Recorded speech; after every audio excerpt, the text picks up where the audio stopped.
দুর্দান্ত ছন্দে থাকা আর্লিং হালান্ড আরেকটি উড়ন্ত ম্যাচ খেললেন। তার জোড়া গোলে দীর্ঘ ২৮ বছর পর বিশ্বকাপ ফুটবলের মূল পর্বের টিকিট পেল নরওয়ে। ইউরোপিয়ান অঞ্চলের বাছাইয়ের ম্যাচে তারা ৪-১ গোলে উড়িয়ে দিয়েছে চারবারের বিশ্ব চ্যাম্পিয়ন ইতালিকে। ১৯৯৮ সালের পর এই প্রথম ফুটবলের সবচেয়ে বড় আসরে দেখা যাবে নরওয়েকে। ম্যাচের শুরুটা অবশ্য নরওয়ের জন্য স্বস্তির ছিল না। খেলার ১১ মিনিটে ফ্রান্সেসকো এসপোসিতোর গোলে লিড নিয়েছিল ইতালি।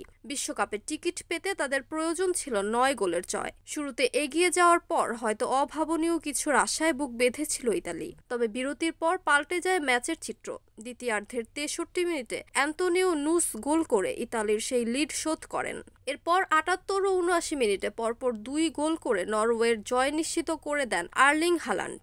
এই ২ গোলের মাধ্যমে চলতি বাছাই পর্বের ৮ ম্যাচে তার গোল সংখ্যা দাঁড়ালো ১৬টি। এটি এক বাছাই পর্বের সর্বোচ্চ গোলের নতুন রেকর্ড। ম্যাচের অতিরিক্ত যোগ করা সময়ের ৩০ মিনিটে স্ট্রান্ড লারসেনের গোলে নিশ্চিত হয় নরওয়ের বড় জয়। বাছাইয়ের আই গ্রুপে নরওয়ের ৮ ম্যাচের সবকটি জিতে পূর্ণ ২৪ পয়েন্ট নিয়েই কানাডা, মেক্সিকো ও যুক্তরাষ্ট্র বিশ্বকাপ খেলতে যাবে। এই ৮ ম্যাচে তারা মোট ৩৭টি গোল করেছে।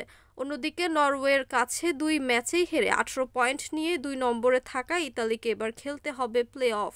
গত ২ আসরেও প্লে অফ খেলে বাদ পড়ে যাওয়া আজুরিয়া এবার টানা তৃতীয়বারের মতো বিশ্বকাপ থেকে ছিটকে যাওয়ার আশঙ্কা রয়েছে।